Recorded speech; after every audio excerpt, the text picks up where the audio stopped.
माननीय राष्ट्रपति जी, माननीय उपराष्ट्रपति जी, माननीय प्रधानमंत्री जी, माननीय मंत्रीगण, संसद के दोनों सदनों के माननीय सदस्यगण, अतिथिगण, माननीय राष्ट्रपति जी के प्रति हम सबके भावों की अभिव्यक्ति करने वाला एक सम्मान पत्र मैं अब आपके समक्ष पढ़ना चाहता हूं। माननीय राष्ट्रपति महोदय श्री रामनाथ कोविंद जी, भारत की संसद के दोनों सदनों के सदस्यों के लिए आज गर्व का अवसर है कि जब वे राष्ट्र की ओर से आपके प्रति कृतज्ञता, सम्मान, श्रद्धा और साधुवाद व्यक्त करने के लिए एकत्रित हुए हैं। भारत गणराज्य के राष्ट्रपति के रूप में 5 वर्ष के कार्यकाल के दौरान आपने इस सर्वोच्च पद की गरिमा और शालीनता को नव उत्कर्ष प्रदान किया है। इसके लिए हम सब हृदय से आपका आभार प्रकट करते हैं। महोदय, उत्तर प्रदेश के कानपुर जिले के एक छोटे से गांव परोग से भारत के राष्ट्रपति के शीर्ष पद तक पहुंचने की आपकी यात्रा हमारे लोकतंत्र की एक अद्भुत एवं प्रेरक उपलब्धि है। सुदीर्घ सार्वजनिक जीवन में राष्ट्रहित तथा जन सामान्य के कल्याण को लक्षित करके लिए किए गए कार्यों से आपने ये सिद्ध किया है कि आप एक बहुआयामी संवेदनशील जनसेवक हैं। वर्ष 1971 में दिल्ली बार काउंसिल के एक अधिवक्ता के रूप में अपने करियर की शुरुआत करने के बाद आपने दिल्ली उच्च न्यायालय और भारत के उच्चतम न्यायालय में अपनी सेवाएं प्रदान करते हुए निर्धन और वंचित लोगों की पूरे समर्पण के साथ मदद की है। उसके उपरांत राज्यसभा के सदस्य के रूप में अपने 2 कार्यकालों के दौरान आपने संसदीय समिति के सदस्य के रूप में तथा राज्यसभा की आवास समिति के सभापति के पद पर रहते हुए देश को अपना महत्वपूर्ण योगदान दिया है। महोदय, आपका दृढ़ विश्वास है कि शिक्षा सशक्तिकरण का सर्वश्रेष्ठ साधन है। इसी भावना से संसद सदस्य के रूप में आपने ग्रामीण क्षेत्र में शिक्षा के प्रसार के साथ साथ उच्च शिक्षा के क्षेत्र में बुनियादी सुविधाएं उपलब्ध कराने और उनकी गुणवत्ता बढ़ाने पर बल दिया है।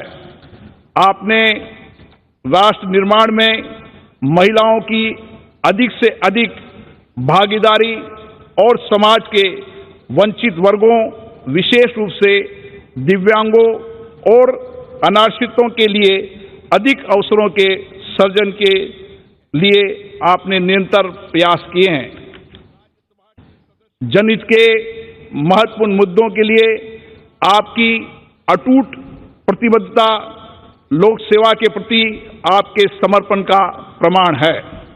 महोदय, वर्ष 2015 में बिहार के महामहिम राज्यपाल के पद पर आसीन होने के बाद आपने संवैधानिक मूल्यों को संरक्षित रखते हुए शांतिपूर्ण तरीकों से और संवाद के माध्यम से अनेक मुद्दों का समाधान किया, जिसके लिए एक स्वर से आपकी सराहना की गई। कुलाधिपति के रूप में अपने राज्य के विश्वविद्यालयों के क्रियाकलापों के सुधार के लिए निरंतर प्रयास किए गए। इसके अतिरिक्त आपने कुलपतियों की नियुक्ति में पारदर्शिता लाने एवं विश्वविद्यालयों के बेहतर विनियमन के लिए एक न्यायिक आयोग का भी गठन किया। महोदय, जब आपको वर्ष 2017 में भारत गणराज्य के 14वें राष्ट्रपति के रूप में भारत के राष्ट्राध्यक्ष का दायित्व मिला, तो आपने अपने पद की अपेक्षाओं एवं चुनौतियों को गरिमा एवं विनम्रता से स्वीकारते हुए पदभार को ग्रहण किया।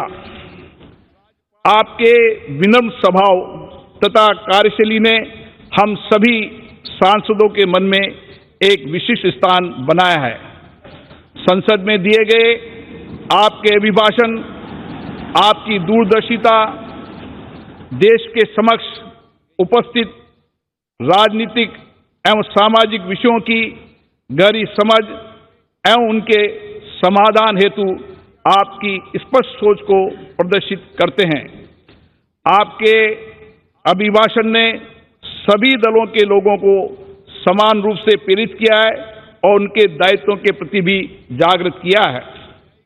यही कारण है कि आपको सभी दलों के नेताओं का पूर्ण सहयोग मिला है तथा हम सब आपको संवैधानिक मूल्यों एवं आदर्शों के संरक्षक के रूप में देखते हैं।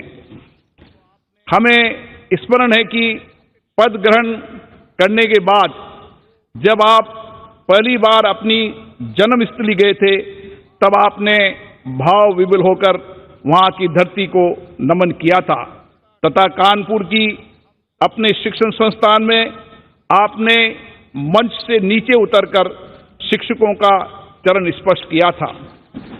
आपकी इन्हीं विशेषताओं ने नागरिकों का दिल जीता है और वे आपके साथ विशेष जुड़ाव महसूस करते हैं।